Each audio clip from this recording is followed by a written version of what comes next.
Hi guys! Magandang gabi! Welcome back po dito sa Gandara Soyo Channel for Showbiz Update. Andito na naman nga po akong muli nagbabalik.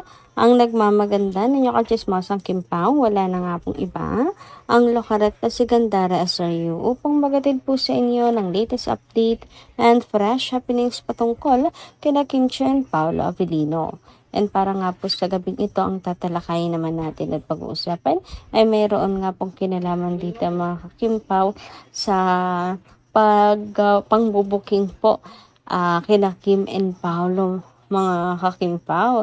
Ayan ang at masiglang masigla na naman mga Kimpaw fans dahil another ayuda at another ebidensya na naman nga ang lumitaw mga kakiti. And syempre tungkol po dito sa naging birthday celebration ni Chinita Princess sa US. Pero bago po ang lahat ng yan, sa mga hindi pa nakaka-subscribe sa ating channel, maaari lamang na pindutin po ninyo ang subscribe button natin at notification bell na nariyan po sa baba upang kayo po yung maging updated at ma-notify tuwing may bago tayong chika at balita hinggil sa Kimpao.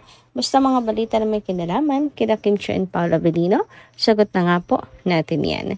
And nais din po pala natin na magpasalamat sa ating pong mga taga-subaybay na nakatutok sa ating pong mga daily updates sa pamamagitan po ng pagbabasa ng kanilang mga komento. So, ilang comments nga po ang napili natin for tonight na bibigyan ng tinig para maihayag ang kanilang mga komento, opinion at saloobin bilang mga fans nila Kim and Paolo. So, ang first commenter nga natin for tonight is si Miss Norma Dayag. Shoutout po sa inyo at magandarang gabi. Sabi niya rito, good PM Gandara. Mga hungkang na bashers. Ayan, napakaliit ng tingin ko sa inyong lahat. Parang karapata tingnan. At parang karapata tingin namin sa inyo. Gandara, the more and pray over pa namin silang dalawa for the last 2 world tour. And God will protect and guide them always in all their ganap. Lord, huwag mong pababayaan ang aming hinahangaan na mabait, matulungin, and mag-asawa. Lalo nyo po silang ganyan at protektahan sa lahat ng ganap nila. To God be all the glory, now and forever. Uy, grabehan naman ngayon sa mag-asawa, Miss Norma Dayag. But anyway, ayan, nawa nga po ay gabayan po ng Panginoon, sila Kim and Paolo sa lahat ng kanilang gagawin. And dito sa kanilang world tour na to mga kakimpaw, nawa maging kasama ng Kimpaw ang Panginoon dyan. At lagi po silang iingatan mga kakipi. Nawa rin po ay maging successful ang last 2 world tour nila Kim and Paolo dito sa Canada. Lumalapit na nga po yan mga kakipi. And bukas na nga po, April 1, di ba? Pero advance po kasi tayo so magiging April 2, mga kakimpaw, yung petsa natin. Anyway, dumako naman po tayo sa comment po ni Miss Elizabeth Collins. Magandang gabi. Miss Gandara, dapat huwag natin i-view si Marting Machika at DTT dahil wala silang mabuting sasabihin kay Kim at Paolo. Pangalawa, sa tuwing mag-click tayo sa channel nila, kumikita sila ng pera dahil nabibilang yon sa views nila. Para di sila kumita, huwag natin i-click ang channel nila para tumigil sila. So, ayan, sila Marty Machika, hayaan nyo na, kaya na po yan ng mga fans nila, no? Mga fans siguro ni Chanin, kaya na siguro nila yan.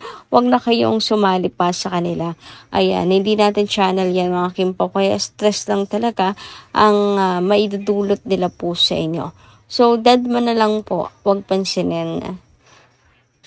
Kung maari, kung ayaw nyo talaga at na-stress talaga kayo, hindi nyo talaga gusto ang mga sinasabi, why not block? Diretso block ka.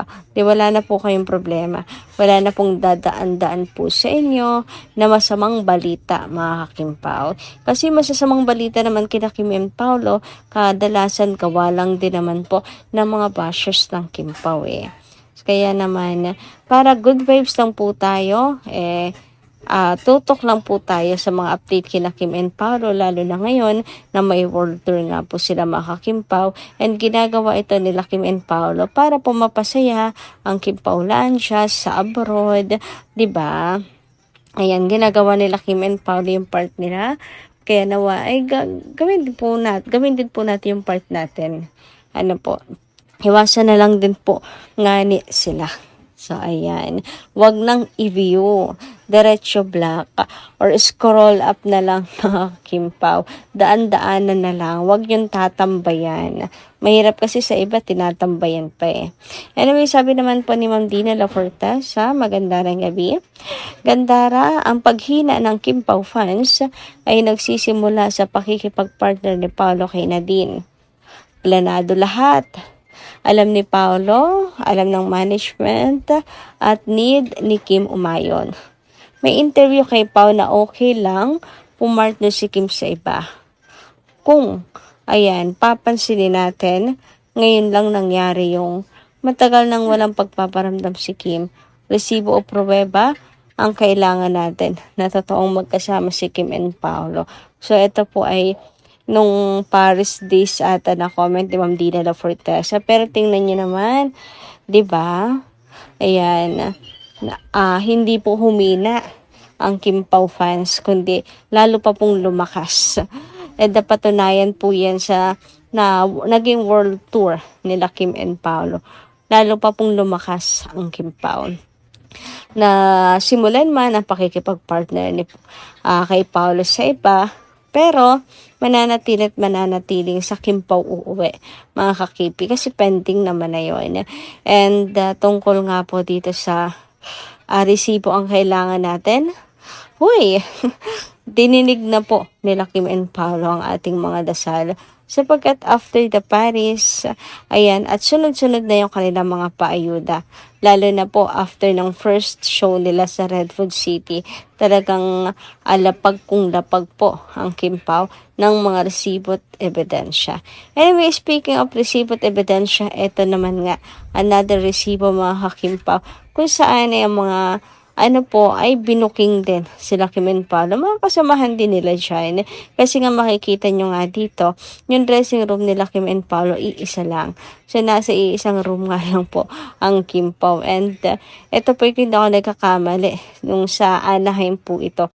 Anyway, ayan nga mga ka-KP, magkasama sila sa isang room.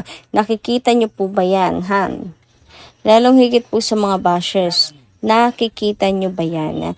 Nasa isang room lang, ibig sabihin, mag-jowa, mag-josawa, may karapatan, ayan, lahat-lahat na. Dati, magkatabi lang yung kanilang dressing room, magkabukod. Pero ngayon, magkasama na sa isang dressing room sina Kim and Paolo. So, napakalakas, napakatibay na ebidensya, mga ka-Kim Pao, diba? Ewan ko na lang talaga kung meron pang mga hindi maniwala sa relasyon nila Kim and Paolo. Nako, hindi ko na alam yung gagawin ko kung paano ko uuntugin at aalugin yung mga utak nyo para magising kayo sa katotohanan. Anyway, dumako naman po tayo dito sa post ni Benny sa ex mga ka-Kim Pao. Sabi niya dito, Kim Pao is really strong no matter what project they do. The whole Kim Pao land just supports their world tour. Just the two of them, but so many people. Usually at concerts, there are lots of guest performers. They only have one guest, so they can rest even just for a bit too. That's why, ayan, sayang putol. Pero nakukuha po natin yung pinakapunto dito. Yan din nga sinasabi ko.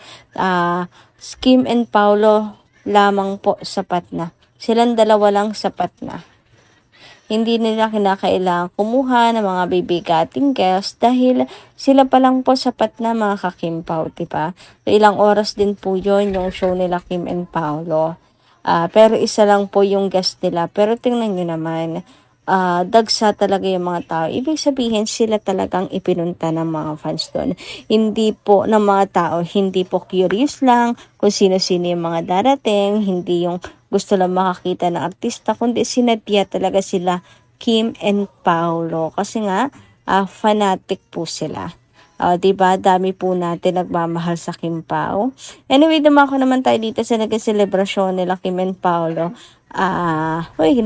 Sila Kim and Paolo kasi 'di ba? Sa birthday po ni Chinita Princess ay anniversary di umano nila din ni Paolo, kaya double celebration.